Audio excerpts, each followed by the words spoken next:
Andre the Giant, the eighth wonder of the world, one of the most fascinating and intimidating wrestlers of all time, being over 7 feet tall, weighing over 500 pounds, and also being known as the king of the Battle Royal, it was only fitting that the WWE would name such a match in his honor.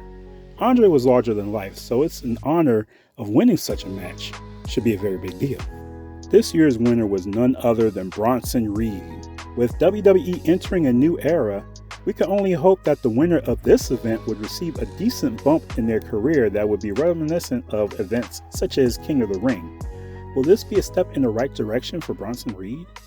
Before we answer this question, let's see what history tells us about the former Andre the Giant Battle Royal winners. But before we do that, y'all already know what it is. I'm your boy Jay Brown. Let's join the fray.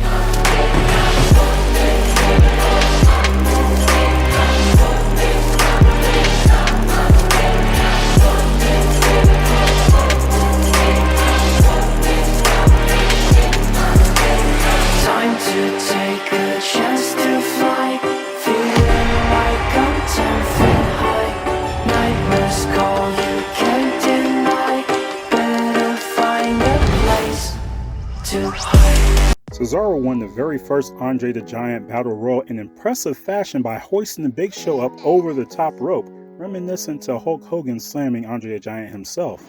You would think that this would lead to a gigantic push for Cesaro, but it was quite the opposite.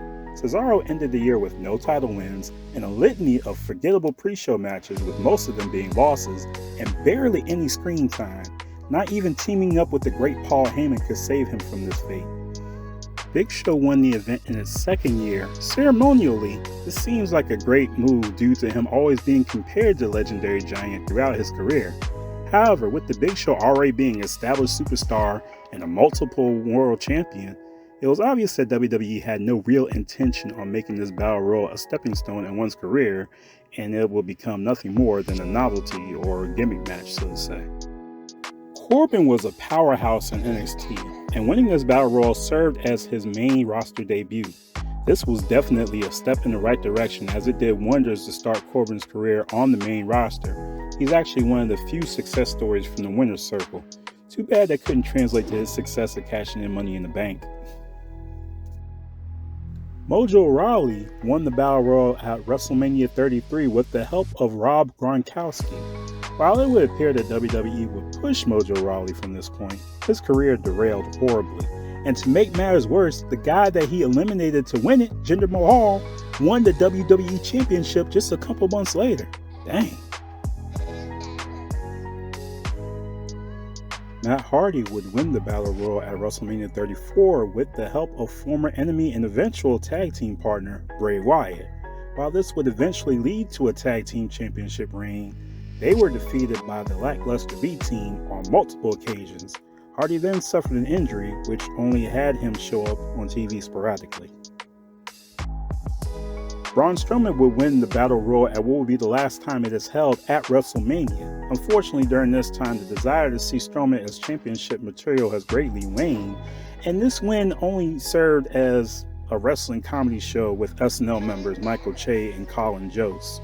However, to his credit, Strowman would finally win the Universal Championship at next year's WrestleMania, defeating Goldberg. However, this was due to Roman Reigns backing out due to fear of getting COVID with his immune deficiency, and Strowman would not hold the title very long after. Another relatively positive entry on this list, Jey Uso's program with the Tribal Chief has put him in the spotlight as a singles competitor rather than a tag team specialist with his brother Jimmy. Winning this Battle Royal was a step in the right direction for his career, and even though Jey Uso still never held a singles title till this very day, main event Jey Uso is on the rise and very fun to watch. In a storyline that seemed like WWE Creative was practically going on autopilot, Madat Moss would eventually win the Andre the Giant Battle Royal. This win did play into the feud with his former boss and former Battle Royal winner Baron Corbin. However, the conclusion of this feud, Moss did eventually get a title shot at the Intercontinental Championship, but would be destroyed by Gunther. He would then be released not too long after.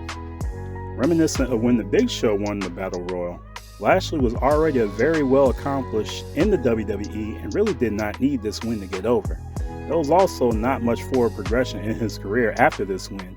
His only claim to fame after this is making a team with the Street Profits. So with this revelation of how little of an impact that winning the Andre the Giant Battle Royal has done to anyone's career, how will this sentiment change in the new era? At the time of this video, we do see Reed making his presence felt around the Intercontinental Championship picture. In my opinion, if he's able to capture it and have a strong showing as champion, then the lackluster lineage of the past winners will vastly improve. What are your thoughts about how the Andre the Giant Battle Royal winners should be handled from here on out? Leave your comments below, and please don't forget to like and subscribe, and thank you for joining the fray.